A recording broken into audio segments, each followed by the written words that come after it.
So this is session 17 of Classic Metal Club. I actually sent the wrong number to Scott, so we're starting off right with the topic. I said this was session 16, but we did session 16 last month. And the reason why it's such a good segue is because today we're talking about parody in heavy metal. And it's a topic that connects up with satire, that connects up with the over-the-top nature of metal to begin with, and also the broader theme of comedy. But, you know, Scott and I have been kicking this idea around for a long time. Is parody of metal also still metal? I think the answer is mostly going to be yes. And it shows the what would you call it, like, you know, the fact that the genre itself can expand so much, the elasticity, we could say, of the genre, right? At a certain point you can say about things, well, that's not metal anymore, or that's too mean-spirited to really be parody, or things like that. But there's a lot of scope, and I think that some of the parody bands have certainly expanded the range of metal, and they've also, you know, drawn, in some cases, not just anger or ire from metal performers, but, you know, laughs and appreciation as well. One of the things we're going to talk about, Dethklok in, you know, Metapocalypse, actually has a ton of metal musicians as guest stars who came in and gave their voices to it, like Scott Ian, for example, or Steve Vai, or there's like an entire list. So interesting topic to work with, but we should say, well, what is parody? Scott, if you had to like give a thumbnail one-liner about what parody is, what would you say? I think in this case, it's taking, well, it's kind of like when you go to the carnival and somebody draws a picture of you, the caricature of you. Okay. You take some of the features that are kind of on the line of being ridiculous and expanding them big time. So it's clearly not, well, maybe not.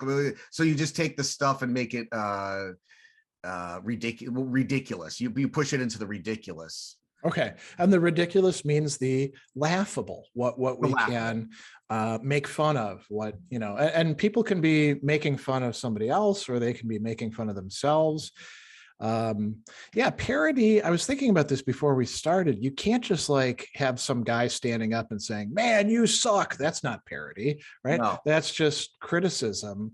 There has to be some taking features, like you said, and going further and further with them. And that kind of brings up an interesting idea right off the bat. Is metal by its very nature, in some sense, parodic? Because it, you know, it takes things that can't really be realized in real life and introduces them and, you know, expands them. Think about the gestures on stage. You know, Bruce Dickinson talks about this, how he, you know, you have to make these very big, broad gestures.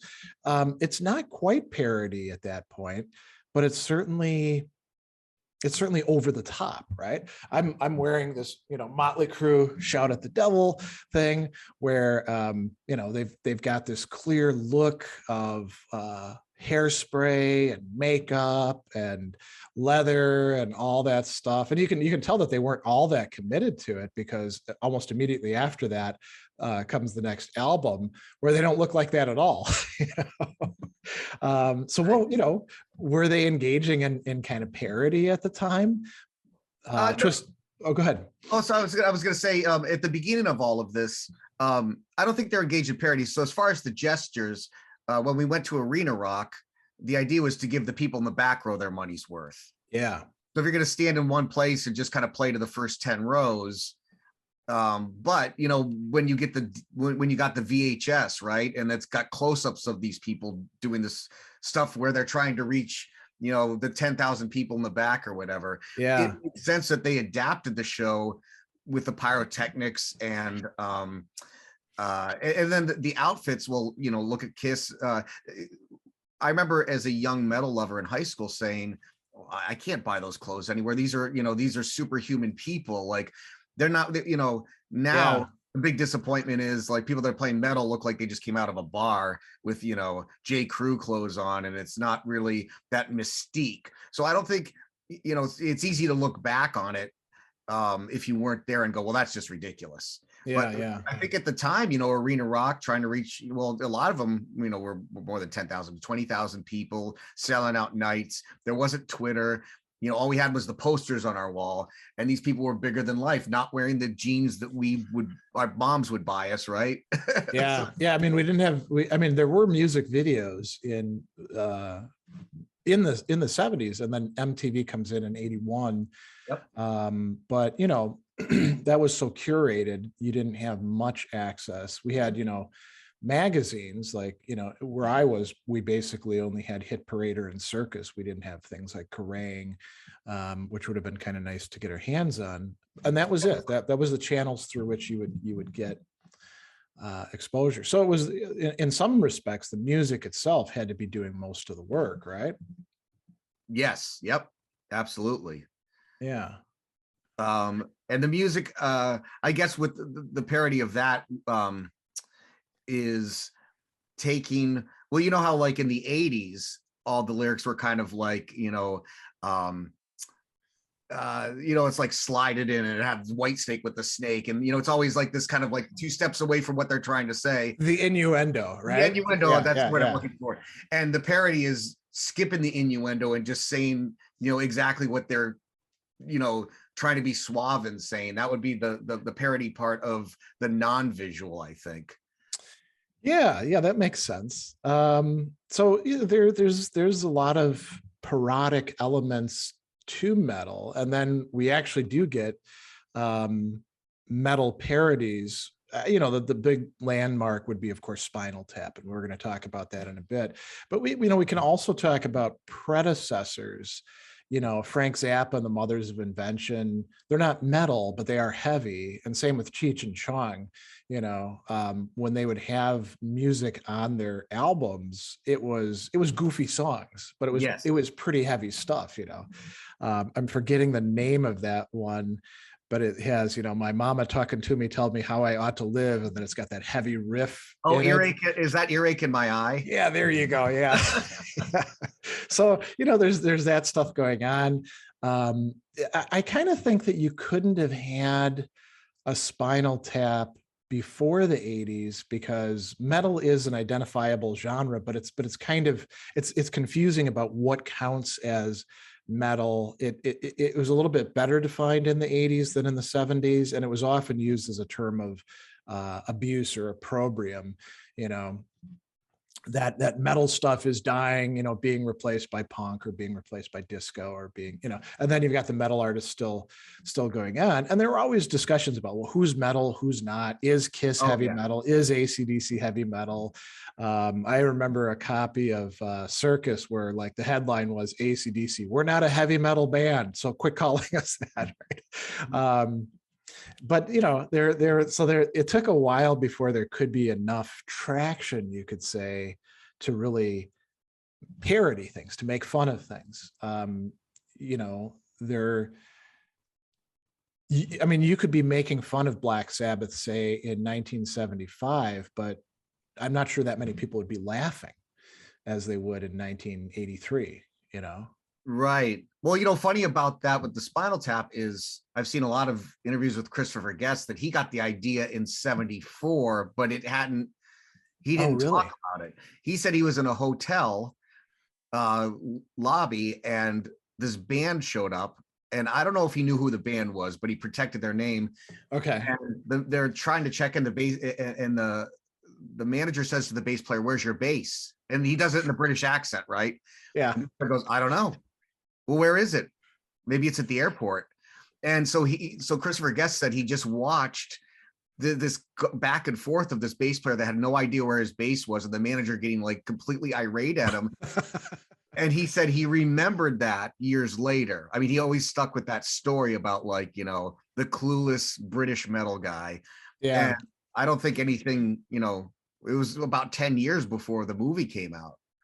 So I guess the cluelessness factor existed, but then all the rest of the stuff, like with the, you know, with the worn out head that they were bringing on the road and the little Stonehenge, and you know, I think all that stuff eventually came. We all thought it was like taken from Iron Maiden, but well, the Stonehenge one was taken from Black Sabbath, but it's a later Black Sabbath after they've, you know, lost Osborne because they fired him, and then he's replaced by Ronnie James Dio, and then Dio leaves, starts his own solo career, and then they have Ian Gillan, and they had a song called Stonehenge on that album Born Again, 1983. oh, and apparently the joke is that the dimensions were wrong, but in the other direction. It wasn't too small, they were too big. And then they were like, how are we going to take these things on the road? And the people were just dwarfed by the massive fake stones. So yeah.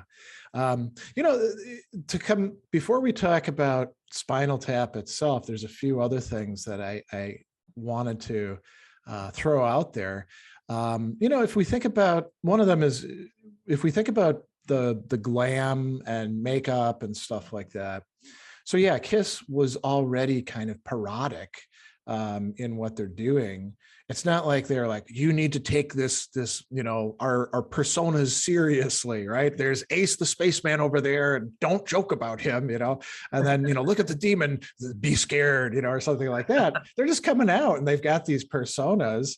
And, you know, they're willing to do things like be in a live action movie about a roller coaster park and stuff like that. So that's kind of silly, right? even they admitted it. They said they were fed lines at the time. There was no real script, right? Oh, really? That was like ad-libbed? That's awesome. Well, they just said we would show up and they would tell us what to say. So somebody had a general idea. Yeah. But I mean, you know, and so then we get other bands where they're really pushing the envelope. Think about the Plasmatics with Wendy O. William, you know, coming out on stage dressed in duct tape and, you know, chainsaws and stuff like that. You got Wasp, who's trying to, you know, a lot of people thought Wasp was basically a Kiss clone. That was the accusation back in the 80s. You know, Rat was an Aerosmith clone, Wasp was a Kiss clone, but they were doing their own thing, and they were incorporating all these interesting things. They actually gave Motley Crue some of their stage stuff. Blackie Lawless gave like lighting himself on fire to Nikki Sixx. You know, and we have other bands that are essentially parodic, and this is a little bit later on. You can think of Manowar. yep. I mean, are they serious metal? Yes, they're so serious metal that they're almost like a caricature of metal. You know, there's that great song, All Men Play on 10. So GWAR, people always bring up, you know. Oh, well, yeah. I mean, that's, and that's, you know, if I've never been to a GWAR show, but my brother was at some, and clearly it was just ridiculous. Like he said that, you know, what's Odorous Urungus, right? Yeah. The alien. He said there was they break this big aerosol can on stage and it said AIDS on it, and he just sprayed the crowd with it. Oh, wow. And he just said it was so ridiculous. We were laughing so hard. And of course that wasn't meant to be serious. It was supposed to be like, you know, that's just that doesn't even make sense to the point. So and I think, didn't you, Odorous Urungus, do some interviews on like talk shows, like in character? Yes. I mean, I was going to say those guys really committed to the act, right? To wear all that costume stuff and then try to play instruments. I know. Yeah. I mean, it's one thing to put on like the Kiss makeup. That's already a lot, you know, and try to walk around in those platform boots. Right. Oh God, yeah. But Manowar, I would agree. Manowar is kind of a. I always thought of them as kind of like a. Well, metal with a sense of humor. I don't know if they were making a parody of other people. You know, that's a distinction between like Spinal Tap and say GWAR. GWAR wasn't making fun of anybody in particular. They were just being funny and ridiculous. Yeah, sort of like we're going to talk about them later. Mac Sabbath, right? So and this is, here we're talking about a contemporary band. Mac Sabbath does Black Sabbath-esque songs, essentially just doing the Weird Al Yankovic kind of thing, where you're taking the lyrics and you're changing them up a bit, and you're basically keeping most of the riff so it's identifiable. and they're dressed like McDonald's characters. So you've got, I mean, let's jump down to, Hamburger yeah. Well, the Hamburglar is guitarist, right? yeah, Cat Burglar is the name for that. And then you have Ronald Osborne, all right, so it's supposed to be Ozzy Osbourne, Slayer McCheese, who is the guitar player, Okay. supposed to be Tony Iommi, right? Mayor McCheese is the copy of that, and then Grimulus, aka I Can't Believe It's Not Butler, obviously the bassist, right? Playing Geezer Butler, but and the guy's in a grimace suit. You know, it's one thing to put like clown makeup on, or to put like a mask on, but to dress up like Grimace and play, that's really quite something. So they took Sabbath songs and replaced them with lyrics about the McDonald's. Oh, it's all food themed, yes. That is the one unifying bit of that.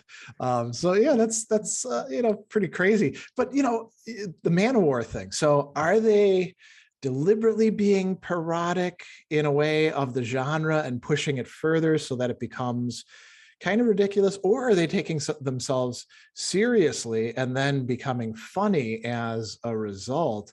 I'll bring up another band that's kind of in that thing, Cauldron. So Cauldron, they rock. They've got some pretty good songs and stuff like that. But you look at some of the lyrics. And so they have this album 2009, Chained to the Night, and it's of course NITE. So already there you're kind of on guard. And they've got a song called Chained Up in Chains. So you've got this duplication taking place. It's not like, Unchain My Heart or something like that, take these chains off, off of Judas Priest's Screaming for Vengeance album, where it's kind of if you're going to criticize it for anything, maybe it's too schmaltzy, in terms of the lyrics. Take these chains off of my heart, well, this is chained up in chains. So just by doing that, it's starting to become, whether they intended to or not, I think, parodic. Well, it's like the Spinal Tap song, Tonight We're Gonna Rock It Tonight. Yeah. Yeah, and so maybe that's a hallmark, the taking the lyrics or taking the titles and steering them in a direction that tells us, the listeners, hey, this is kind of right, goofy stuff, right?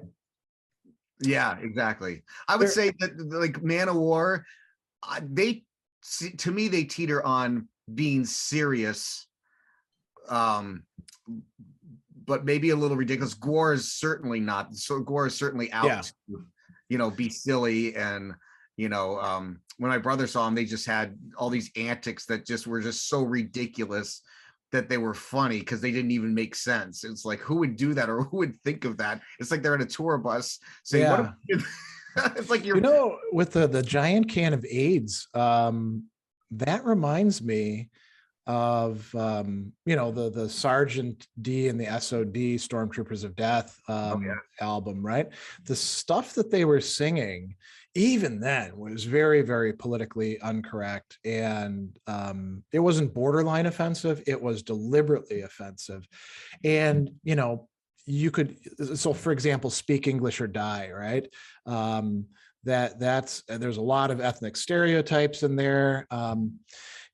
If you look at it as comedic, then you might give them a pass, right? And there might even be people who are like, hey, I work in a convenience store, I find this thing funny myself. If you take it as seriously, then it's very, very offensive, right? And it's interesting because where do you draw the line? This is a big debate that's going on these days in terms of comedians and joking around. And I think the same sort of issues arise for metal parody bands, right? Well, yeah, I mean, yes, Steel Panther has some pretty offensive lyrics. Yeah. And I'm sure they offend people, but I think what are you coming from a place of? Are you poking fun at yourself, like this kind of person should be laughed at that's talking like this, or are you making a claim?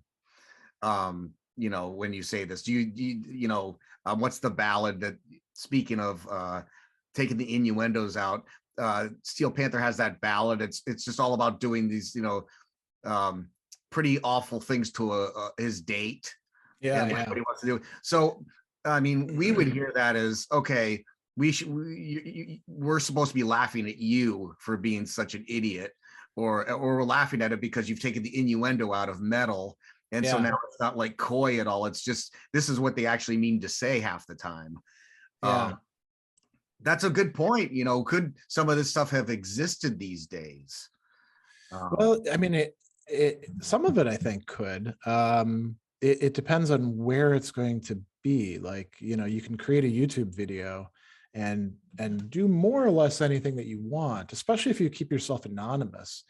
Like one of the bands that we're going to look at in just a bit is well, I mean, Max Sabbath kept themselves anonymous, but I also think, you know, that's true. Witch Taint is a good example. They're not anonymous actually, but they do have personas, but there's, you know, they're in masks all the time, and the stuff that they do is really over the top. So I'll definitely talk about that. Now, Mark asked what my question in these situations is: what's the punchline? I like Speak English or Die precisely because I know people who think like that and they're morons. So yeah, the parodying could be, I mean, there could be three things, right? Scott talked about making fun of yourself, or making fun of somebody else, you know, like punching down, but it could also be making fun of the, you know, the yahoos, whatever we're going to call them, the, you know, the dorks, the rednecks, the, you know, the people that actually believe it. Yeah. So there's three possibilities there at least. And I mean, there might be other things that people are making fun of as well. I mean, with the Max Sabbath thing, I think just by stepping out, they're already making fun of McDonald's, right? Which is, you know, massive corporation. Right. So it's not like they're going to cut into McDonald's profits and steal money out of the mouths of McDonald's employees or something like that. Well, they might help it. They might be a walking advertisement in some way, you know. Yeah. But I think to what expand on what Mark's saying, it's like a lot like what happened in the 80s. What we saw remember, like the hearings that we always talk about it. Should we put right? And the problem with the Tipper Gore panel is they, you know, they had John Denver in there, for example. Rocky Mountain High, it's got to be about drugs, right? You know, that's it. They were taking everything seriously and in the worst light possible. I mean, to go after John Denver, you know, he was pretty tame, right? Who had to explain, you know, I think every child should have, you know, this high you get from being in the mountains and the fresh air of Colorado. But you know, what I think happened there, and what happens a lot, is people don't know the author. Yeah. They don't read the full content, or they misinterpret it. So that's laziness. So if, you know, it's kind of like if you listen to the chorus of a song and go, well, that's offensive, these people are terrible. Well, that's lazy, because, you know, let's say somebody took Steel Panther seriously and said, well, these people need to be taken. Well, wait a minute, you don't know the author or the source. This is a parody band. Yeah. This is making fun of. I mean, I kind of think you can take any metal lyrics, probably, and you can find some way to be offended by them. So think about like Motley Crue, Too Young to Fall in Love. Yeah. Who are you to say that somebody's too young to fall in love? Where's the age cutoff? Is it 13? Is it 11? Is it 18? You know, who are you to dictate this? I mean, that's a, you know, just an off the cuff kind of thing. But there's probably some jackass out there who has, looked at it and he's like, well, I'm offended by that, you know. Or think about Iron Maiden's Invaders, right? A song off of the Number of the Beast album that sometimes people get, you know, they get down on. They're like, that's a bad song. You know, I actually think it's a good song, but if there's any song on that album that gets attacked, it's Invaders. Now, somebody else could read it and they could be like, you know, this is terrible. You know, the Saxons should be welcoming the Vikings in. Why are they attacking them? You know? You'd be like, well, it's the song, you know, or why in the Flight of Icarus did he have to fly so close to the sun? You know, you're treating Icarus as if he's a stupid guy. You know, well, that's.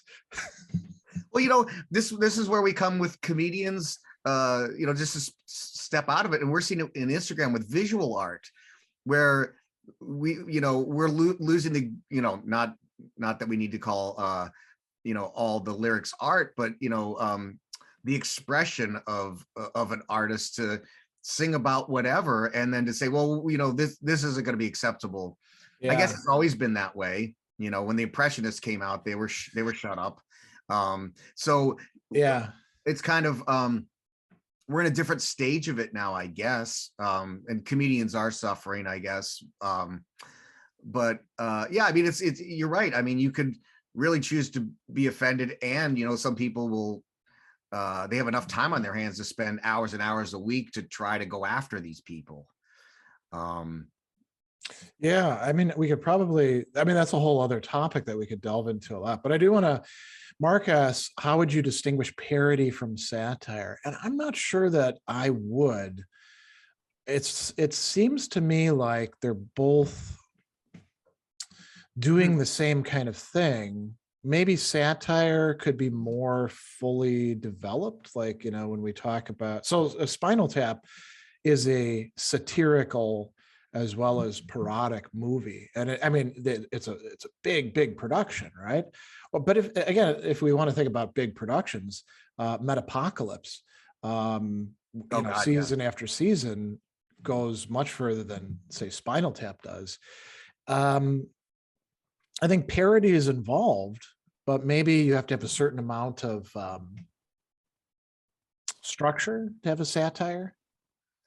Well, parody would be, do you remember the show Aqua Teen Hunger Force? Yeah, I've been rewatching that lately. So they had like, they had Danzig on there. They had Zach Wilde.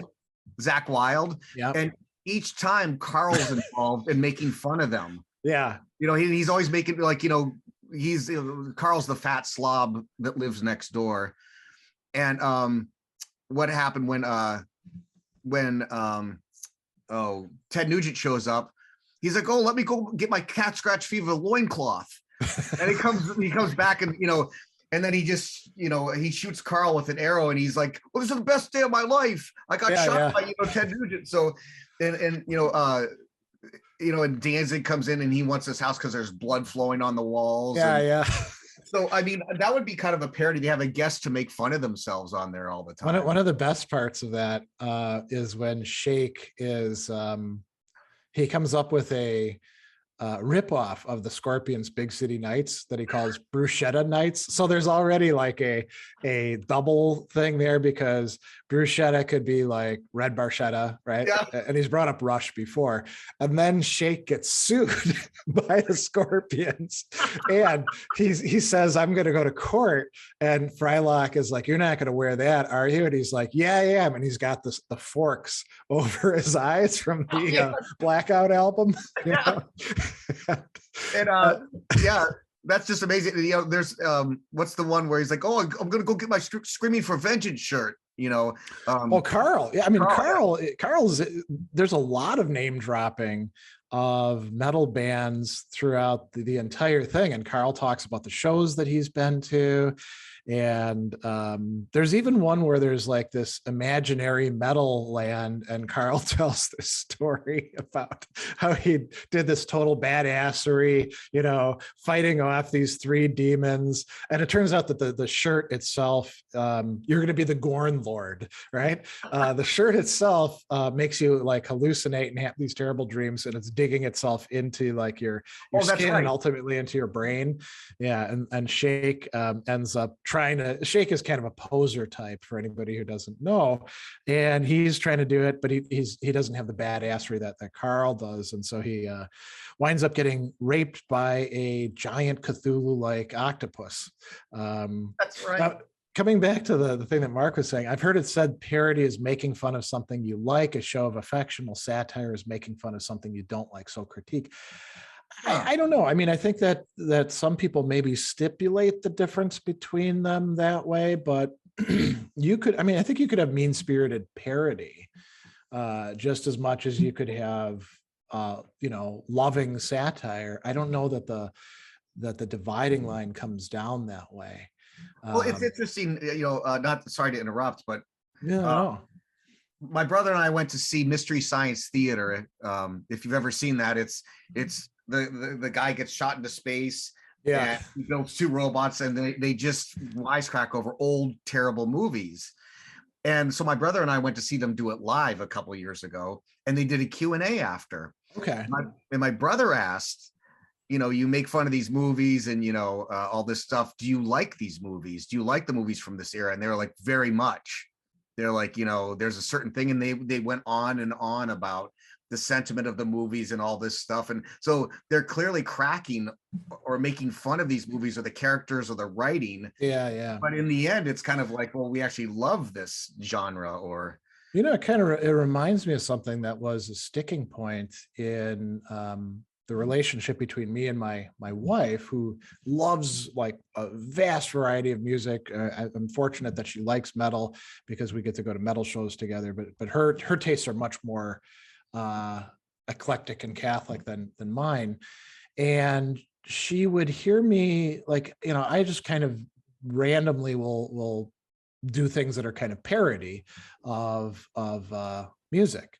And I've been doing this, and so has my sister, and so did me and my friends since we were kids, you know. And I think she got the idea that I was only doing this with music that I didn't like. So something would come on, and you know, I would change the lyrics up so it becomes kind of, you know, silly or raunchy or something like that, or I would whistle the line but kind of get it off, you know, wrong, the main riff or something. And it really hurt her feelings. You know, she felt like I was denigrating her music, until she finally realized that I would do that with metal stuff as well, you know. So you know, it's almost like a tick on my part. It's not something I often think, it's not something I devote any thought to, like, how can I take this song and, you know, do the Weird Al Yankovic thing to it, you know. I'm not doing that. I'm just kind of BSing around with it in a semi-creative, not particularly intelligent way. And, you know, I'll make fun of Judas Priest or the Scorpions or, you know, UFO, or pick whoever you like. And then once she realized that, it didn't bother her anymore. I mean, it still bothered her that I would do it maybe too much. not for the same reason. Exactly. Yeah. Yeah. And so I think this motivation thing that Mark is bringing up, I don't think it helps us divide parody from satire, but I think it is a really important distinction, whether it's being done in kind of a lighthearted, you know, or poking fun kind of way, or whether it's mean-spirited, like you're saying, look how much this sucks. We're going to show you that this band is crap, you know. So I mean, think for a case study. A band that a lot of people make fun of for only knowing 3 chords is AC/DC. And obviously they know more than 3 chords, but I don't know that there's actually more than 6 different chords in their albums, you know, because, you know, they stick basically to some pretty standard progressions, you know. They're not Merciful Fate, you know, Right. right, or Prong, or, you know, some you know, much more advanced band. Now, if we wanted to make fun of AC/DC, there's a lot of ways we could go about it. So, you know, think about recent things that have happened. Brian Johnson having to retire for a while because of vocal issues. Malcolm Young dying, right?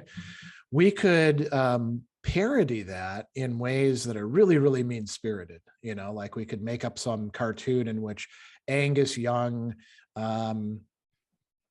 beams his brother over the head with a guitar or something like that. Malcolm Young dies as a result. That would be pretty mean-spirited, you know. Yeah. And you know, we could also take the same things, I think, and treat them in more lighthearted ways. You know, Brian Johnson blew out his vocal cords. And then we could like make some cartoon where he has to get like an artificial, you know, voice box, and it rocks even more. And then we have Carl Blutowski there going, yeah, AC/DC. There's different ways we could take the same basic idea and change it up depending on what our motivation is, you know? And I just want to chime in with the distinction Chris is bringing up. Something too, there's certain people that make satire of bands we love, and we love it because they clearly are in the know. Like that guy that wrote that funny article in, I think was it The Onion. It had this kind of like fat doughy guy like in his mom's house, and he goes, I learned all of my history from Iron Maiden. and so in it had all these like total examples, like, you know, I didn't know that man and dinosaur were on the planets together, but you can tell that the person that wrote it is in the know, because they put this together like we would, and they wrote something for people like him.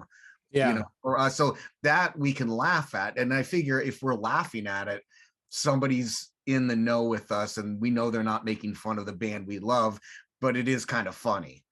Yeah, that makes a lot of sense. There's one other thing before we get to Spinal Tap that I wanted to bring up. There's a lot of other TV appearances and skits and sketches. I mean, you brought up Aqua Teen Hunger Force with one of the super metal fans, Carl Blutowski, the Beavis and Butthead show, right? Beavis and Butthead are essentially metalheads who are listening to other stuff and then sometimes making fun of it. And they're making fun of the metal stuff too. Sometimes deliberately targeting it, and sometimes just being stupid and asking questions that show they don't understand what a song is about. Yeah, that's true. And that's a really good one, because the big thing with that was Winger was really upset because the dorky kid wears a shirt, and I said, well, at the same time, the stupid kids are wearing the AC/DC and Metallica shirts, you know. So I mean, right, and they would I always thought that was a cop out of the show where they would do the videos. I just figured they didn't want to, Mike Judge didn't want to write 20 minutes of, dialogue and plot and stuff like that. And 90% of what they say in the videos doesn't make any sense, and it's just kind of stupid. It's kind of like you get a 5-minute show, and then 15 minutes of them going, this sucks, Yeah. I mean, when they're in school or when they're like at the store or trying to cut lawns or stuff like that, you see how stupid these guys are. And I mean, Scott and I think knew a lot of guys like that, Yeah. Oh yeah. Well, that talk about parody. I mean, I think Beavis and Butthead was like an extreme of some of the characteristics of people that we knew. High school for sure. It's kind of like, well, this is about two or three notches above what the people we knew were, but we see what this is, and especially that they get away with stuff. It's kind of like Mr. Magoo, right, where it ends up working out for them somehow. Like they do these horrible things, and that's true. Mark says a lot of metalheads don't have much besides metal in their heads. Yeah, I mean, and so like growing up in the 80s, right, as Scott and I did in middle America, where being into metal and then like dressing in certain ways, talking in certain ways, it was part of it. I hesitate to call it a lifestyle, because it wasn't that much of a lifestyle, you could say, for some people, but it was something that people were committed to, just like they were committed to other kinds of music as well, right? And Beavis and Butthead, they exemplify a certain kind of metalhead who's going nowhere after school. They're going to be working at the car wash. They'll probably end up having, they'll get somebody pregnant who's equally without prospects. They'll have, a miserable life with a bunch of kids together. And then, when they go to the class reunion for, the 20 year, you'll be like, wow, you're still wearing that same shirt. It just doesn't cover your belly now, or something like that. So there are some other TV things that I thought we could talk about. Scott, in the past, you've brought up that French and Saunders skit with the court and the tabs, and so that had Lemmy in it. It had Gary Moore in it. They're willing to joke about their lack of musical. David Gilmour, David Gilmour, and who else was in that? Mark Knopfler, or as he says, Mark Knopfler. And the basic gag for those who haven't seen it is, these musicians, these extremely talented musicians, are called upon to play in a court of law, and they go and they're supposed to look at the sheet music, and they're like, I can't play this. It doesn't have the little lines for me. And what are we talking about there? Guitar or bass tablature, you know? So the joke is that these musicians can't actually read music. Well, actually, the joke is the father bought a book called So-and-so's Easy. Right. Guitar, so, yeah.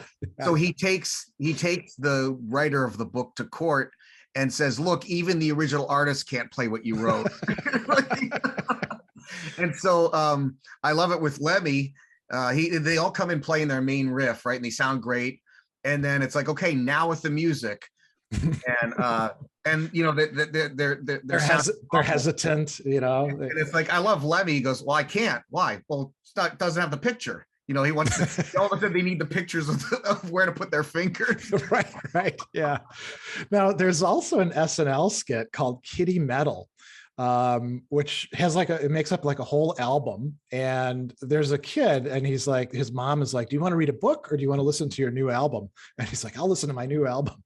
And then suddenly Axel and Slash, played by Adam Sandler and Kiefer Sutherland, are there, and there's like smoke, and they're playing kitty songs, but in a metal way, you know. So that's kind of poking fun at that era of metal. But I think that probably the best, the prototypical let's make fun of metal skit on TV is the cowbell skit from SNL, right? With Christopher Walken. Blue Oyster Cult. It's Blue Oyster Cult, and then it's Will Ferrell as, you know, a belly shirt, and he's the cowbell player. And this is where that whole like meme of, you know, needs more cowbell comes from, because Christopher Walken, who is billing himself as Bruce Dickinson, music producer. Right? So Bruce Dickinson, right, the singer of Iron Maiden, who wasn't a music producer at that time, right? Is being played by Christopher Walken, who doesn't look like him at all, just says that he's Bruce Dickinson. He keeps on saying, I think the track needs more cowbell for Don't Fear the Reaper, right? That's right. And it gets more and more crazy as time goes on, until he's got that line, I got a fever, and a fever for more cowbell. Right? Oh, the only cure is more that's cowbell. Right. Yeah. Well, you know, it's funny because, you know, the genius part of that skit is the original version has this cowbell in it, and we all knew that. Yeah. And you know, he stopped and asked, what the heck, who made that decision? Who produced that track, you know? And yeah, and of course the guys at BOC still get asked about that to the day. Apparently, you know, I saw them soon after the skit came out, and they got like about 30 people from the audience and gave them cowbells to come on stage. Oh, I mean, really? it was a mess. It was a mess, but they certainly cashed in. So that's a good way of responding to parody, right? You could get really sour and be like, who are they to make fun of us? You know, we're serious musicians. But you could also like embrace it, I think. I guess Eric Bloom was, they kept asking, what was your response? He goes, well, I think it's great now. Because at the time I was just watching the show, and all of a sudden it said Blue Oyster Cult behind the music. And he said, I said, oh no, we're in for it now. Like, he didn't even know it was going to air. Wow. And he said he saw it when it aired. And at first he didn't say he was upset. He didn't think it was funny though. Okay. Because Gene, the cowbell player, is Eric Bloom. You know, he was dressed as Eric Bloom with the same shades and everything. So Eric Bloom was the character of the cowbell player. He's being targeted then, singled out. But you know, Buck, you know, Buck always just thought it was cool. He goes, hey, you know, I guess they get Reaper gets 1 million plays on Spotify a month now. Wow. And you know, it's like, it's ridiculous I mean, that's a separate episode for us, but what pop culture could do to bring a band like Journey, you know, Don't Stop Believing It, the end of The Sopranos. Made that song. Right. Yeah. So so sometimes parody could bring something, I guess, in this case, you know, there could be a huge benefit to a revival of a band, as long as the band's, like you said, as long as they're willing to go along with the joke. Yeah, and as long as they're in a position to be able to capitalize on it, you know, like if you had a band that had broken up already and, you know, some of the musicians are dead or something, and then you find a good way to like make fun of it, there's Right. not much, you know, like for example, I'm not sure how you would do this because I don't have any thoughts in my head about this, but if you were going to parody Motorhead, right? So all three original members are gone. And I mean, you could say, well, there's, you know, Wurzel's still out there and all that, but you know, they've decided not to try to do the morbid let's tour as a band that doesn't have any of its members left anymore. I mean, Lemmy is a funny guy, right? You listen to interviews, he's cracking jokes all the time and making observations that are kind of sardonic. And it would be very easy to to dress up like him and, you know, put like a, you know, a big mole on your face and stuff like that and take the gravelly voice. If you did that, it's not like you're gonna help him out in any way. Whereas, like you know, pointed out, the SNL skit can get people listening to Blue Oyster Cult because they're still around and you know. Yeah, yeah. Well, you know, I do think in the case of Motorhead, in the era we're in, a tribute band could cash in on that and further the parody. Let's say, you know, it might be Motorhead, but based off of the skit, what the fans really want to hear, because the skit was so wildly popular. You can cash in on the skit itself. Like if there's a Blue Oyster Cult tribute band, I'd be shocked if they didn't do something about the cowbell. Yeah, that's true. That makes a lot of sense. Yeah, you know, this is a little bit off topic, but there are a lot of all-female tribute bands. And I think one of the big challenges with that, in addition to trying to getting the guitar right, I don't think that's that difficult, right? The drums, the bass, but getting the vocals right, not for somebody like, you know, somebody who sings high anyway, but trying to imitate Lemmy, you know, I think that could be quite difficult. And, you know, trying to have the same sort of stage presence, that might, I mean, it's not really in the realm of parody, is it though? It's, well, it's pushing an envelope, taking a certain style, visual as well as musical, and then putting it into a different framework. I mean, not that I agree with it, but a lot of people would call it a gimmick. Okay. I don't necessarily agree with that. One of my friends was in a band called Blonde Jovi. They're all blonde girls, and Bon Jovi actually got litigious with them. Oh, really? And they got, here's the funny thing, Bon Jovi got upset, well, their legal team, and all of a sudden they found their shows packed. Blonde Jovi did. And they were all of a sudden being interviewed everywhere. And, you know, they just had to change it because they said, I think that they read it on the air or something. It says, we don't have a problem with the word blonde. We do have the problem with the word Jovi. And you must this, you know, and so, you know, to go after a cover band, but like, you know, the Iron Maidens, right, or Judas Priestess, Hell's Bells for AC/DC, you know, Led Zeppelin, yeah, Zapparella, my friend Gretchen's the guitarist in Zapparella. And, you know, I think it's cool because people will call it a gimmick. But I think it's an opportunity for women to do tribute bands of bands they love. Yeah. You're right. For the low growly voice, you know, it would be a little more difficult to find somebody to fit the bill. You know, it's not hard to find a great female guitarist, drummer, or there's no shortage. Yeah, I think, you know, yeah, in this case of Lemmy, you might have to go to the, you know, what is that? Is it what's that metal band and that petite blonde has the most gravelly metal scream voice? Is it Mark, do you know who I'm talking about? I want to say the word angels in it. Okay. Enemy, or is it Arch Enemy? Maybe. Arch Enemy. That's it. Yeah. Okay. Yeah. You know, that actually reminds me of one other TV thing that I'd forgotten about, but I want to bring up. Betty White, she on SNL years and years ago, she did a version of what is it from the Golden Girls? Thank you for being a friend, right? The SNL people all got together and they did this nice cutesy, you know, like in black and white, and oh, thank you for being a friend. And then Betty White is sitting there and she's like, oh, that's very nice. Thanks for doing that. And then she says, I prefer my version better.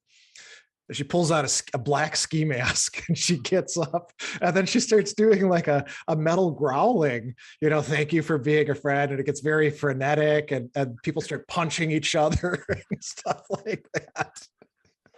I missed that.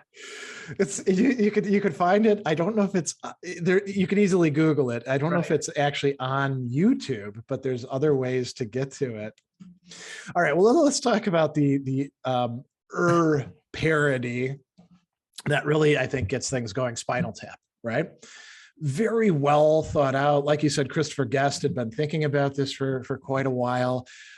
We kind of think about them as the origin of metal parody, and they do go back to the 70s. There's a sketch in the TV show featuring the band Spinal Tap in 1978. And then, you know, the documentary, we often don't realize how late it was in the game. It's 1984, you know, and it's ostensibly following the band on a 1982 concert tour to promote the new album Smell the Glove, which is a total backfire. Everything falls apart. You know, you couldn't pick a better like representation of all the things that can go wrong with a metal band at the time. And then they appear on SNL, and that's where I first saw them. You know, they came on to SNL and they played Christmas with the Devil and I think Big Bottom. And I thought they were a real band. You know, that's the first time I saw them do Christmas with the Devil, and I was a little scared. I didn't know it was supposed to be funny. So yeah. You know, it was kind of disturbing that, you know, the band was on there, and but you know, that's how close to the truth they were, I guess, because, well, you know, there's people that saw Spinal Tap that thought it was a real band. Well, and this is where we get to the interesting sort of like, where do we draw the line? Because I mean, they actually did produce records. Yep. And the stuff that they do is metal, I think. You know, it's a little bit more in some respects kind of cruder. It's not like, you know, your typical 80s metal. It's not Judas Priest. It's not Rat. It's not, you know, it's not the slick produced stuff of the time. It's more like the stuff in the 70s, I would say. Yeah.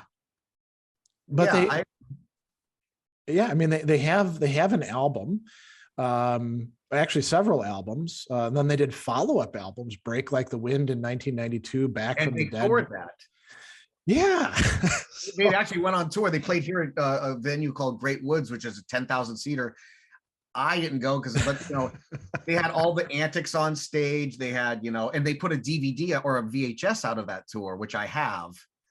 That's awesome. And so you're right. I mean, they were actually playing their instruments. Well, you know, if you go to like Wikipedia, they have a discography, and the discography includes like their actual albums and then all these made up albums that never existed. So they created a whole backstory for the band. And, you know, what are the things that happen in it? It's, you know, there's the jokes about smuggling in vegetables in your spandex. You mentioned like the bassist who doesn't know where his instrument is. They lose everything, right? Yeah. I mean, well, the thing about that movie is, I don't know how many times you've seen it, but I always get a joke. You know, I've seen it hundreds of times. You see something that you missed before. You know what I missed for years? Not to interrupt your flow. Oh, go ahead.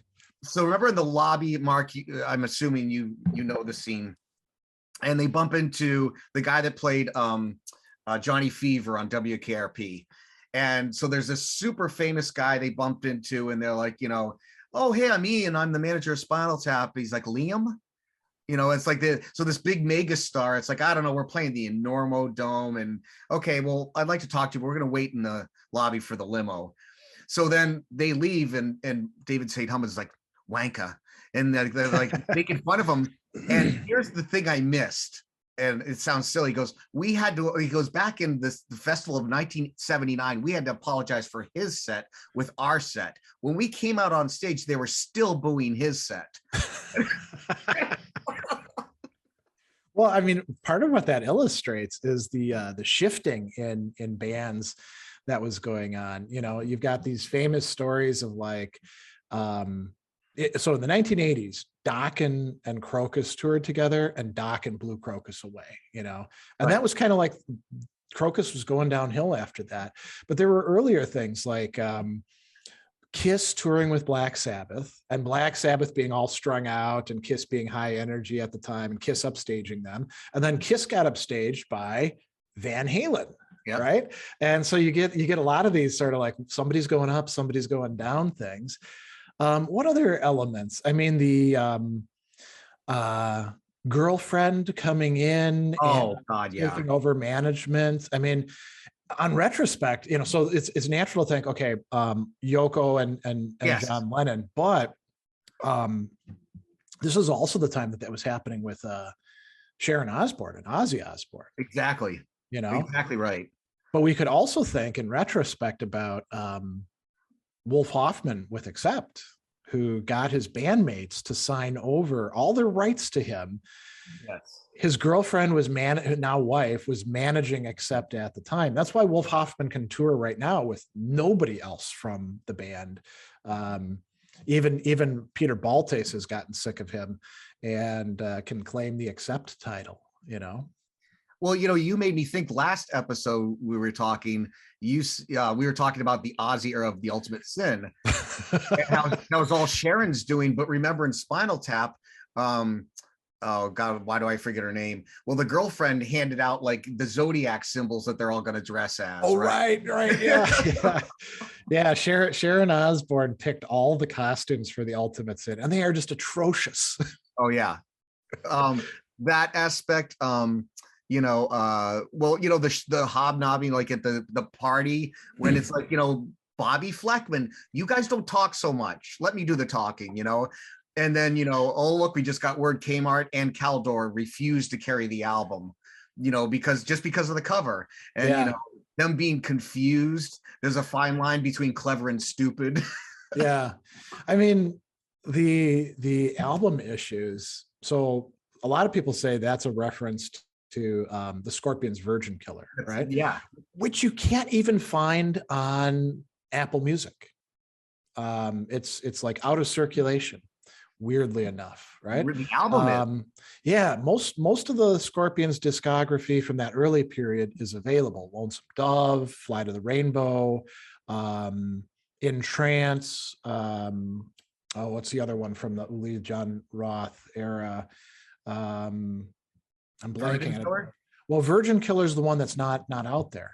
And so, you know, they actually did replace the album cover, I think, in the US, but you still can't find it on iTunes, you know?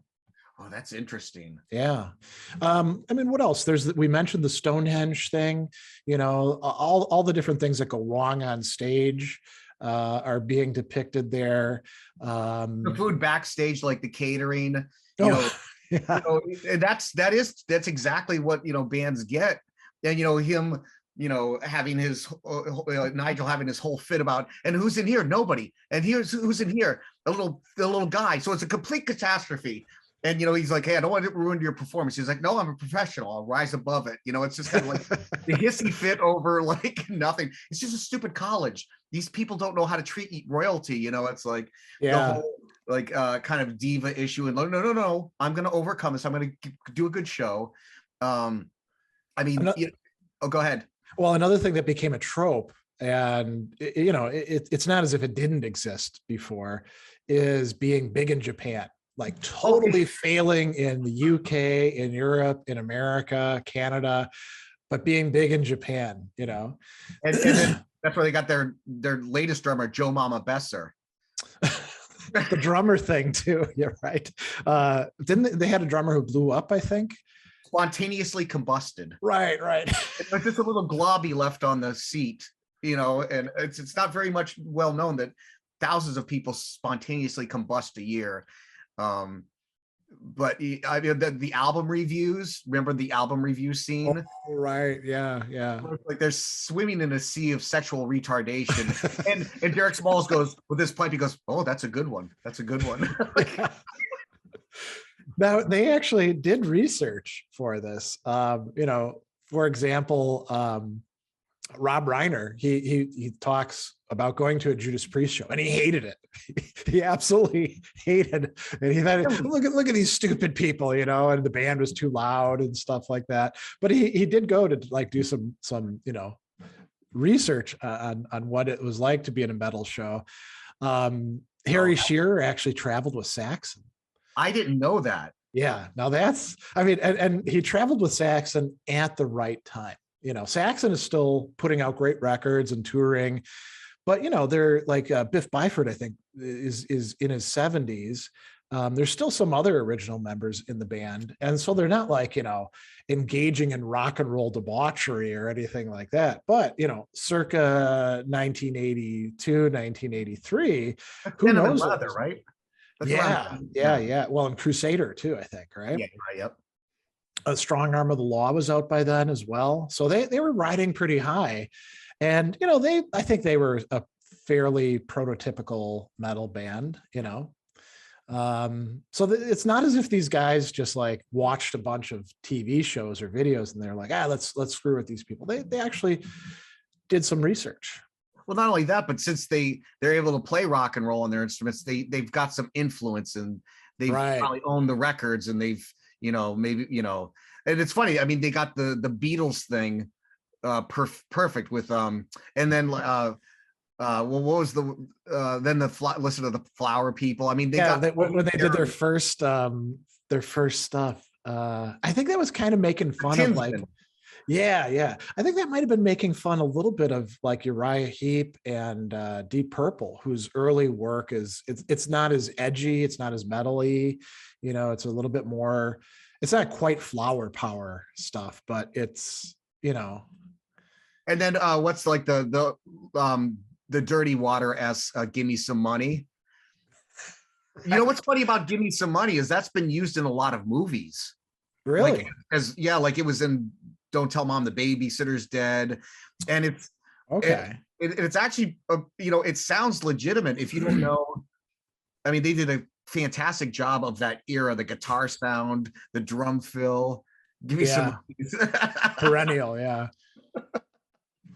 But so it's funny because we call it a parody band, but here they did a tour, they did legitimate albums, and they're getting sync royalties on whoever wrote. Well, Christopher Guest is the one that wrote those songs, so when they use it in movies, he's getting paychecks. That's kind of funny, right? So it's a parodic song, but it has real life effects like a actual song would, right? Well, yeah, because it is an actual song.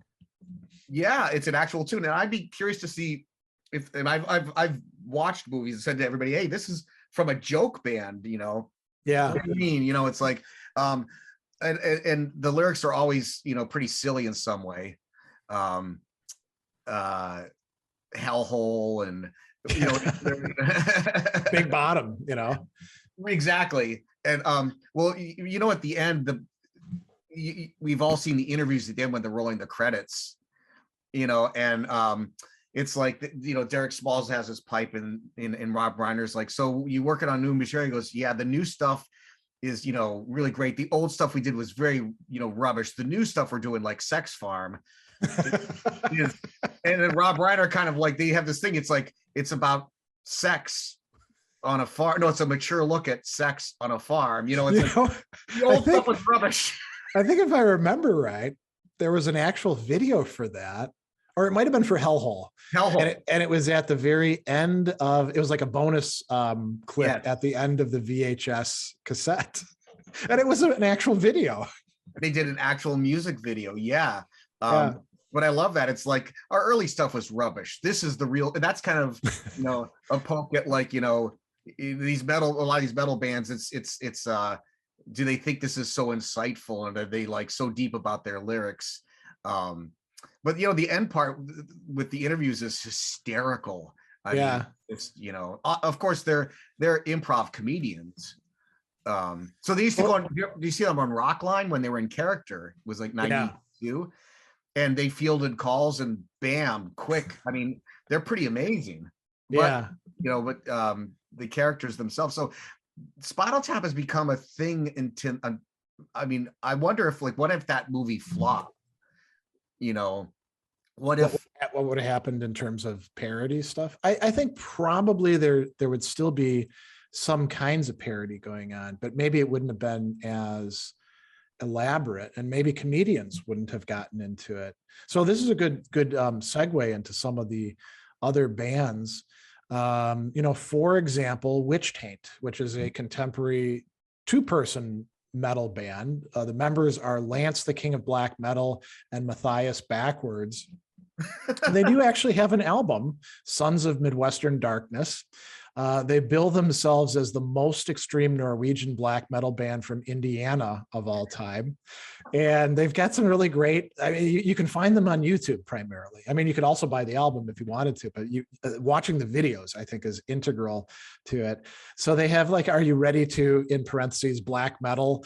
They have death to death metal. They're going back and forth about these genres. And then the funniest one is called Ready for Love, but it's spelled LVV, and it's sort of a take on the sort of smooth jazzy kind of love song, except these guys are in face paint, and they've got a beautiful model who's blowing them kisses and stuff like that. And then the joke is they don't want to have love, they don't want to have sex, they don't want to do any of that sort of stuff. They want to play their metal instead.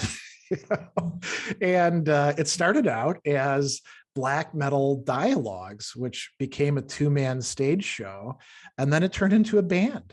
And here's an interview from one of them.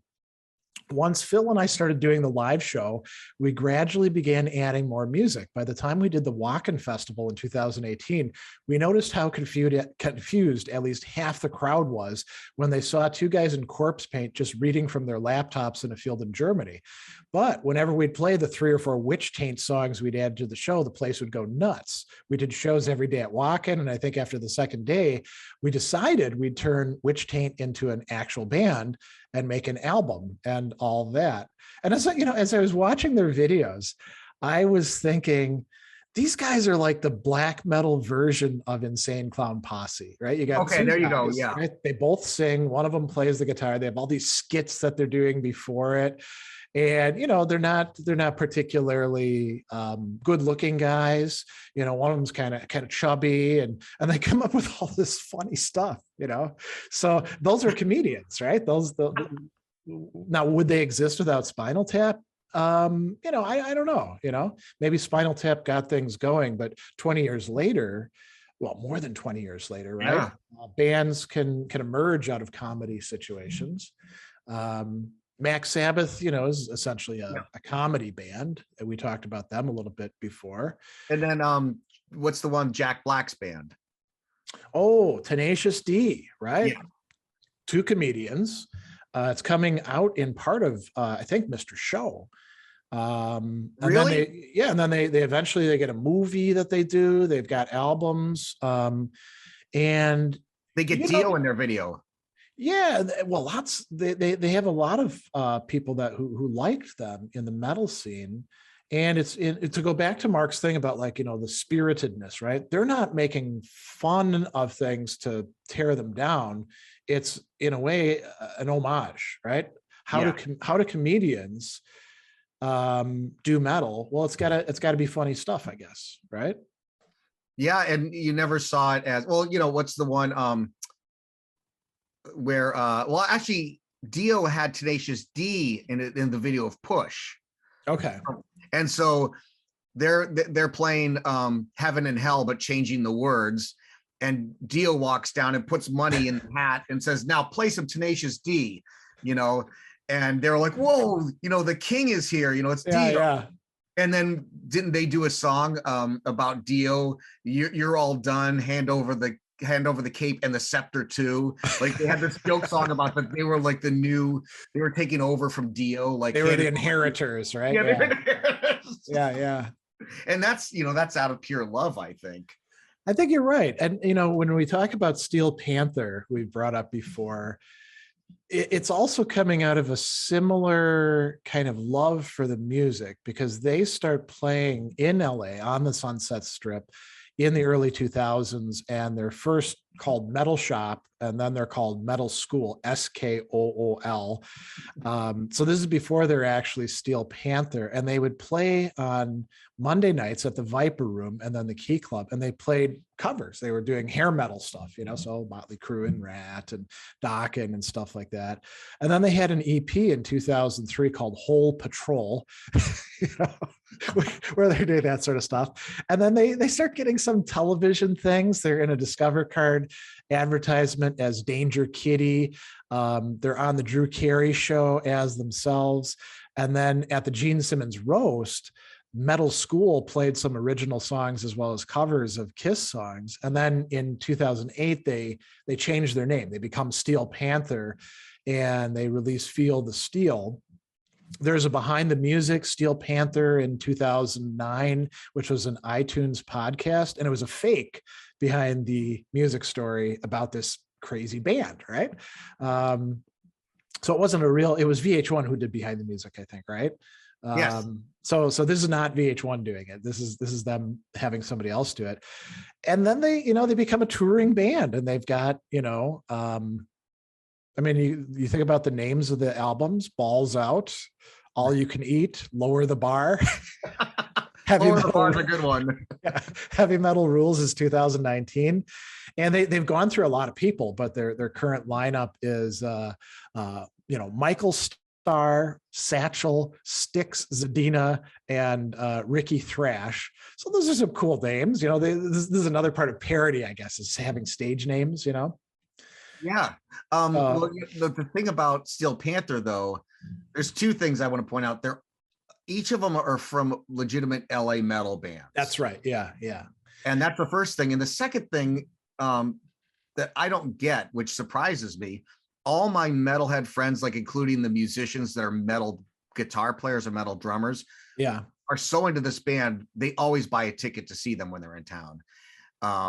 And for me, I think it's kind of funny, but I don't know if I'm going to pay a ticket to see a show. I mean, to me, it's kind of like, Satchel's like the Nigel Tufnell. Satchel's just clueless, doesn't get it, So it's, they're, to me, and this is only my opinion, they're just kind of emulating Spinal Tap. I mean, there maybe Spinal Tap did pave the way for them as a possibility, right? But yeah, I guess if I was in a band and then I was just going to be clueless in the way that Nigel Tufnell was, that's already been done. So, I guess they're a joke band in a sense, but serious musicians, with the serious following, So, we saw them opening for Judas Priest in, was it Jersey, I think, years and years and years ago. And it was a great show. They have a very high energy, and they actually brought a mom and her kid up on stage, because there was a mom there with like her, I don't know, maybe 15-year-old kid, and they were like, "What's that kid doing here? This is pretty raunchy," And so they were like, "Come on up here," and they brought her up, and they're like, "Do you understand the kind of lyrics that we have? Is this a good influence on your son?" It was really quite funny, That's well. So I had the student at Berkeley, and he's just one of those people that just cool things happen to all the time. Like he had a break, and he came back once, and he's like, "Oh, I met Adrian Smith, like in his favorite band is Iron Maiden." Wow. And then on another break, he's from California. He went to see Steel Panther, and all of a sudden I see they dragged him up on stage, and Satchel goes, "What do you think? You're better than me?"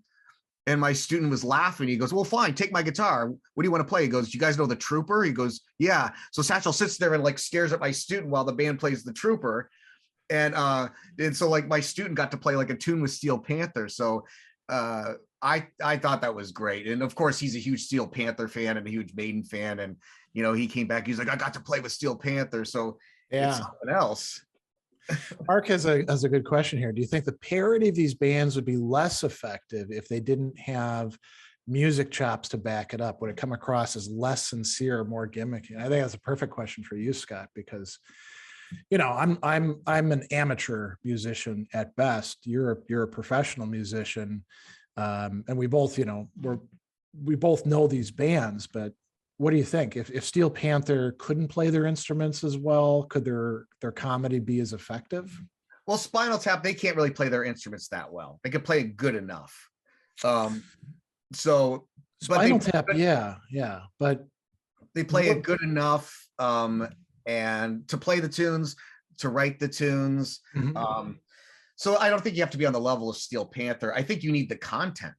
I think, if you can't play at all, then you're parodying the wrong thing or the wrong. Yeah, if you think about what you're actually parodying, you could do a drum solo as a drummer. How do you make that parodic, right? You could screw around on your bass, and now maybe you got a little bit more room. You make the strings all floppy or something, or I don't know. Well, or you could have like the double bass thing that they did have in Spinal Tap, right? Is making fun of the guitar, double guitar thing. But your lyric content, right? That's what you're saying. That's where you can really show that it's being goofy. Well, I think in Spinal Tap's case, if you look at it was perfect. So, Nigel said, I'm known for my solos. And he's like shooting darts, like rubber darts at the strings. And then, like hitting open strings with his foot while he's just playing. And then my favorite is he takes a violin and starts doing this to the strings, and he stops and he tunes the violin a little bit. Right. So, in that case, it kind of shows how ridiculous the unaccompanied solo was. And so guitar, okay, you can do a bit with that, and you can certainly do a lot with vocals. Could you have like a really goofy thing with a keyboardist? Sure. I guess Spinal Tap kind of did, like that organ. Sometimes, I don't know if it was on purpose, was mixed a little too loud, and it was like a little intrusive to everything. And sometimes you just hear like wrong notes played, or but like it's the three main guys. So I guess everybody else is kind of like weren't really part of the band, but especially the drummer.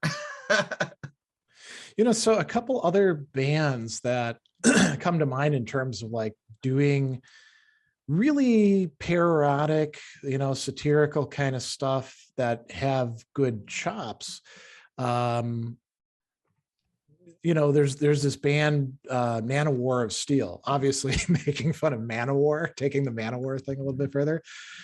They're pretty good, in terms of, I've listened to a few of their tracks. They have all these funny albums. They began with Triumph of True Metal of Steel in 2003. And then they have other bands play Man-O-War Gay, Into Gay Pride Ride, A Night at the Opera, Stairway to Valhalla. And their latest is Italian folk metal. These are obviously like playing off of Man-O-War stuff, as well as other bands being kind of over the top, and with the sexuality thing too, right? Some metal is like hyper masculine. These guys are kind of playing around with that. I also think if people haven't heard of them, Betty Blowtorch, they've been gone for a long time, in part because they're singer and bassist Bianca wound up dying, in a car crash. But they've got some pretty raunchy stuff. They've got some definite music chops. They were quite good. Two of their members went on to be in all-female tribute bands, Black Sabbath, and Hell's Bells. Those were quite good.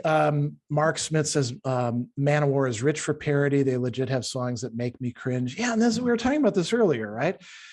Some of it is it's hard to tell whether it's supposed to be parody or not. I guess some of the like we were saying, we talked about GWAR in the same sentence. GWAR clearly. But if somebody takes themselves way too seriously and they're out there, it's ripe for thinking it's parody. But I guess yeah, the test would be to ask them, are you joking around? And if they yeah. get ticked off at you and they're like, no, we're not joking around, then, you know that they're being serious about it and you've hurt their feelings by treating them as if they're parody. But there's bands. What was the album in the mid 80s that Gene Simmons produced? The album was called The Right to Rock. And who is the band? Oh, I don't remember. Yeah, Mark, help me out here. 1985, and Gene Simmons was making TV appearances on day shows with the singer, promoting the album. But anyways, The Right to Rock, I mean, even at the time, like, we laughed. It's like, got it. Well, I mean, Keel. Yes, Keel. That's who it is. There were a lot of song titles, album titles that, in by the time we get to the 80s, where you're like, come on, this is just you're not exercising any imagination at this point in the metal scene. And maybe some of the people doing that, they didn't have that much imagination. I mean, how many times can you have the same trope being used, And I think, growing up in that era, you and I, we were legitimately into a lot of this music. So I guess we would be good barometers, or good, if something came out, it's like, okay, come on. Yeah. If we did it, because we were already into the genre, if some producer said, like Twisted Sister got away with it with like, I Want to Rock and We're Not Going to Take It. And those were funny videos, Yeah. But, they were still kind of anthems. But then when you had people kind of like doing the same thing, but not with the same clout, or they came too late to the game. Well, they're sort of like the guy who wanders into a conversation at a party and he's heard the other people, I don't know, like maybe referencing a movie, and they said the catch line from the movie, and then 2 minutes later he's saying it, and now it's not funny anymore, right? Right. or clever, And it's got to, we have to, well, I think we even Kiss, like, they blew it. What was the one, God Make Rock and Roll for You? That horrible, like, it was like this anthem they did in the, what was it? The album after Hot in the Shade, Revenge. It's funny because that's included on a lot of Kiss anthologies. Oh God, It was a big video at the time, and I just remember going, "Okay, come on," I'm a huge Kiss fan, but this is awful, But that was just me. I don't know if money put that on the air. That could be, yeah.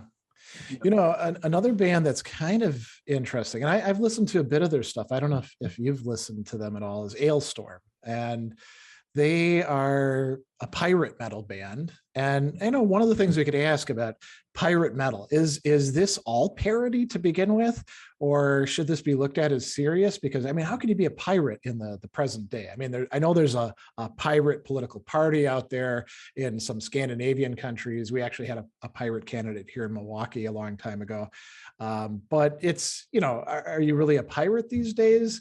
And I asked somebody this about being a pirate, or no, pirate metal. Okay. What did they say?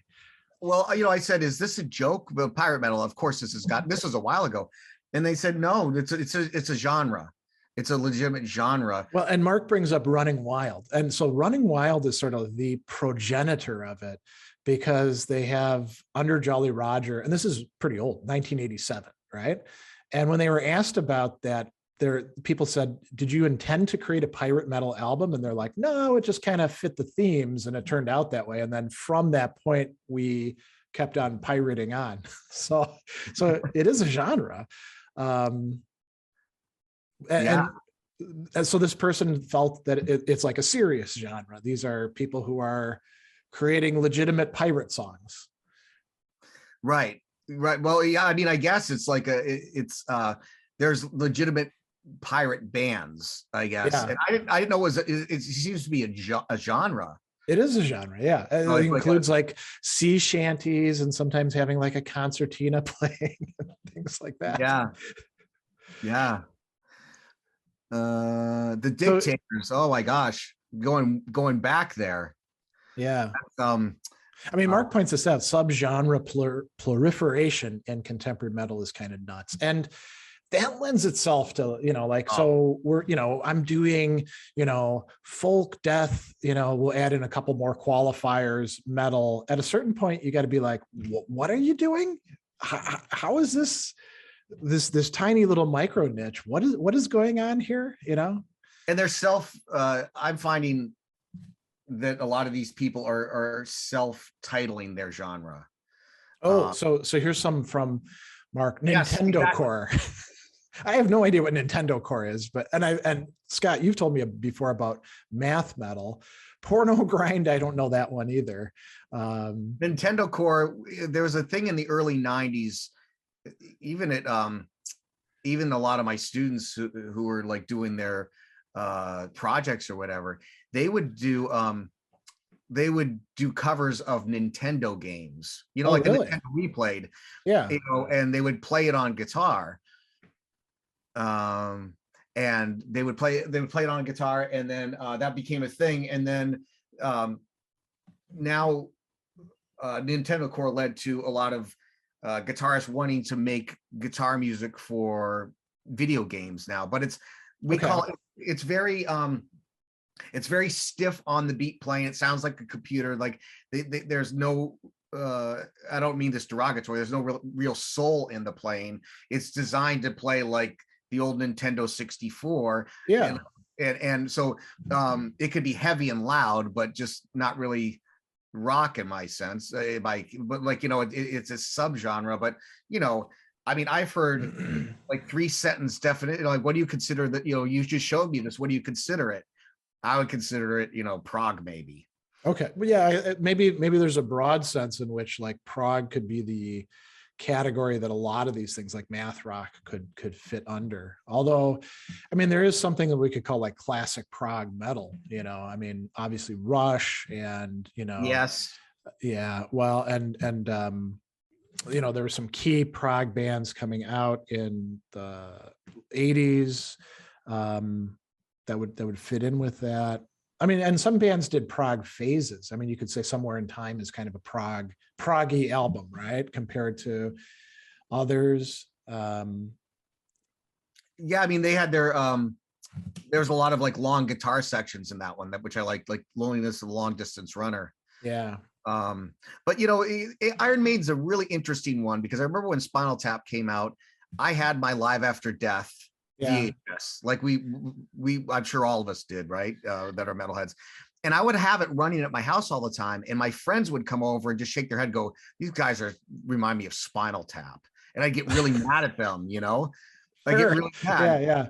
But like, I guess looking back, I could see how they would say that, but I'm like, these wearing spandex all the time, Yeah, and they've got the Eddie coming out and I used to get really mad about that they were kind of, my friends would say that, pretty much Iron Maiden is a parody band, is ridiculous, and I didn't think they were ridiculous at all. I was a huge fan, although I did think Spinal Tap was.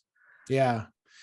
Yeah, when I was that age, Iron Maiden was my favorite band. Yeah. And it was certainly one of mine. We talked about the Trooper last time. Yeah. There is one other band before we run out of time that I think we absolutely have to talk about, and that is the fictional band Dethklok, which exists as cartoon characters, but has made albums and gone on tour with Brendan Smalls, singing and stuff like that. And this is, in the show Metapocalypse, which unfortunately was canceled by Adult Swim in 2015. And, it's certainly parody. It's like parody on top of parody, both of like the band and the kind of things that they're singing, like, they've got a band, I Ejaculate Fire, and also like the entire lifestyle. I mean, it's crazy, because for those who don't know it and might be watching this, Dethklok becomes a international sensation, not just musically, but economically, militarily. They fight trolls. There's a secret cabal of people that are obsessed with Dethklok and are charting their every move. There's like an entire industry surrounding Dethklok, and so you got these 5 crazy characters. Nathan Explosion, who obviously is supposed to be like Glenn Danzig, right? Right. You have Sviskar Svigelf, who's this, hoity-toity, perfect guitar player who's always, sort of banking on his fellow guitar player, poor Toki Wartooth. And then you've got Pickles, who's also from Wisconsin. And he's got the Wisconsin accent, the up north Yatter accent, not the down here in Milwaukee land accent. And then last, and definitely last because he's least, is William Murderface. Yes. The poor bassist who's always feeling inferior, and he gets like left behind in places. And there's other, my favorite other character in that is Dr. Roxo, the rock and roll clown, who is clearly David Lee Roth, right? But you also have parody, David Lee Roth. David Lee Roth is kind of a parody of himself, and deliberately so when Van Halen was taking off. But you also have Snakes and Barrels, Pickles' first band, right? Which could be Guns N' Roses or could be Motley Crue or any of these hair bands, right? And the potential for developing these characters and playing, off of them in a TV show as opposed to a movie. So Spinal Tap's a movie, great movie, a lot accomplished there. When you've got a TV show that runs for season after season with, dozens of episodes, you can do so much more in exploring this parodic stuff. And they even, they at the end of episodes, they're often playing a song, that has a music video. So there's tons and tons of content out there. Oh, right. The joke about making an album for Fish. Yeah, there's all sorts of things about the recording process. Like they're going to go underneath the sea and record on water, I think, right? Was the idea. Well, with Metalocalypse, I don't know why this scene stays in my head. It was William Murderface and the guitarist, and they were lost in some jungle. Okay. And they were just walking. Now, under the circumstances, I would be freaking out. Like, there's no help anywhere. It's like, and they're walking, and William Murderface is complaining about the guitarist's tone from the night before, and they were having an argument about the guitar tone. It was a little buzzy. It was, it was real tinny, and this conversation they're having, completely unaware of, there's like snakes in the trees, and there's like, it's like they could die at any second, and they're fighting over the guitarist's tone. I don't know why that's like the number one scene in my head, but because it's, William Murderface last and least, but I love that character, Yeah. Yeah, it's a great mix. They managed to capture, and maybe this is something that could only happen like later down the line. So Spinal Tap is this funny experimental thing. They're throwing all these cool things in, like, oh, the amp goes up to 11, right?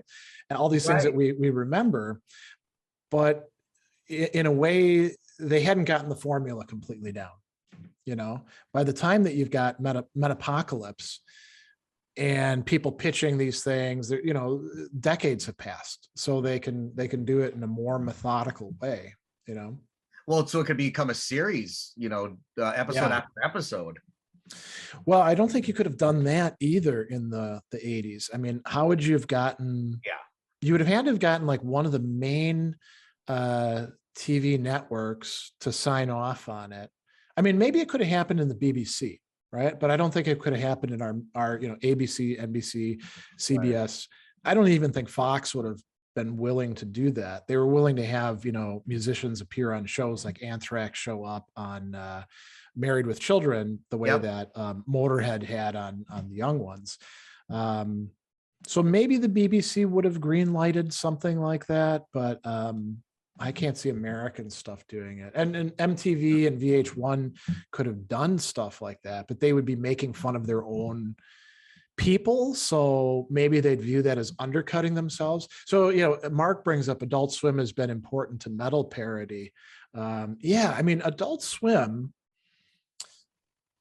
So, Metapocalypse, we talked about Aqua Teen Hunger Force, Space Ghost, Coast to Coast. Yeah. I used to watch that. Yeah. I mean, Absolutely. Adult Swim was so experimental.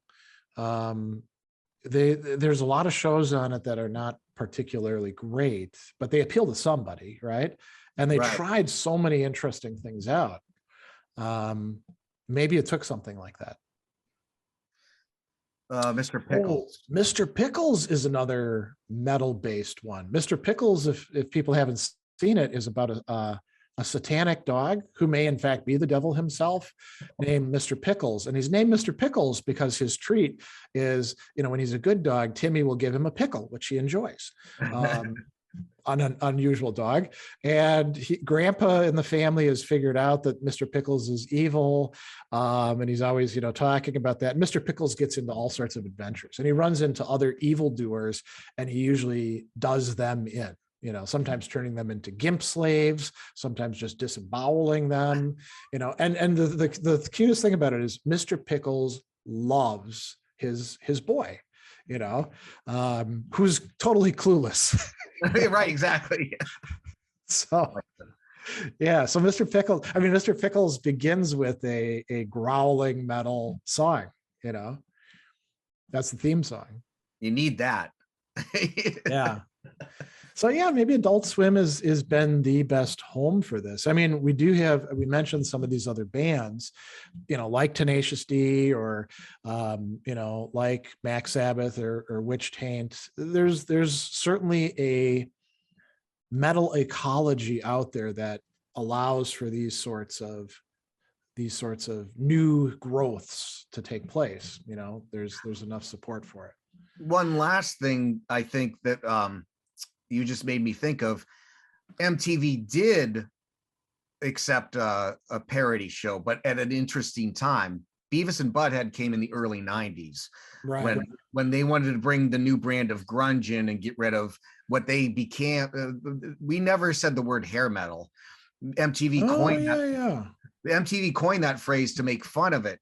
Beavis and Butthead comes in to make fun of all the hair metal and to bring in their new brand of grunge, right? So interesting, Metallica can stay, but all these other bands like Winger, we're going to make fun of hair metal, and here's our new thing called grunge. They wouldn't have let Beavis and Butthead happen in '87. Yeah, that makes a lot of sense, actually. So interesting how parody's used there.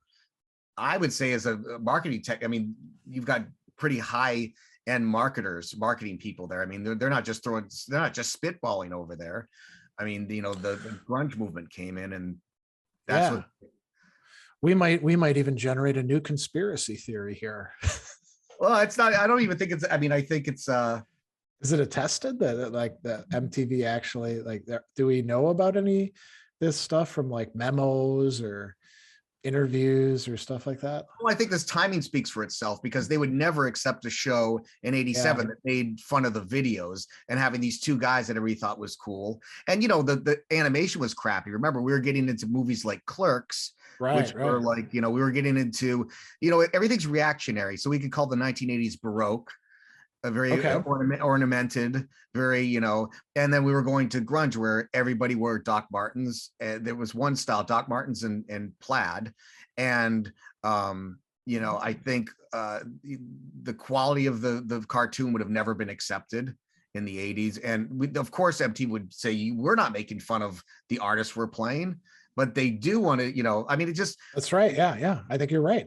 It just makes sense that it's okay, it's the 90s now. And, get with the program. Yeah. And it worked, and it worked. And then of course, they stole everything from Mike Judge. So we had to do King of the Hill. And once, he wasn't of use, they kind of screwed him over.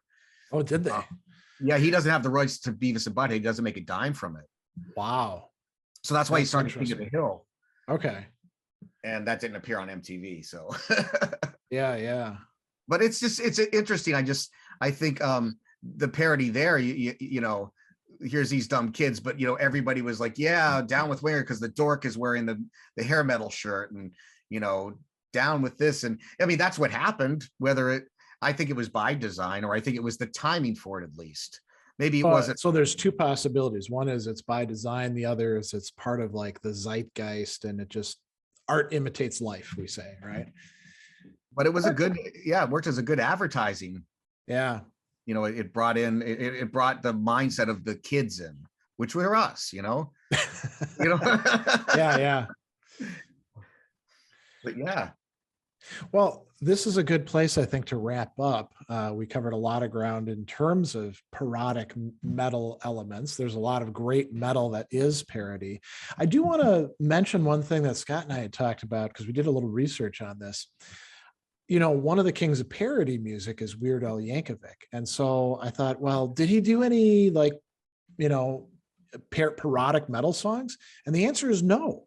I actually went through his whole catalog, and he hits almost every other popular genre of music. But for some reason, and I don't know why this is the case, he just didn't do any heavy metal songs that were parody. Eat It is not a metal song. That's Michael Jackson. Although they had the Eddie Van Halen part where the guitarist explodes at the end, right? Exactly. Yeah. I mean, Eddie Van Halen did a couple things where he'd like lend out his talents to different people. He also played on Wendy O. Williams' Bump and Grind, you know. So that doesn't by itself make it metal. But that would be the closest connection, I guess you could say, to metal, right? And the thing, he started out with just his accordion, remember? Another one, Ride the Bus, Dr. Demento. I mean, it's funny because if you think about metal adjacent genres like grunge, Yankovic did grunge stuff. He just didn't do any classic metal stuff. And that's right, he did the Nirvana one. Yeah. I don't know why he stayed away from it, but that just seems to be what ended up happening. So anything else that you want to say, Scott, before we head out? No, I think we covered a lot of stuff. That was actually a lot of fun. Yeah. Well, parody should be, right? Ideally, we shouldn't be very serious. Oh, there's the parody 1, parody 2. You know, it should be enjoyable. So, yeah, thanks, Mark, for joining us. Yeah, Mark, great to see you. Thanks. Comments. A couple other people came in and out as we went, but didn't have any comments. But yeah, good session. All right. So until next month. See you, everybody. Take care.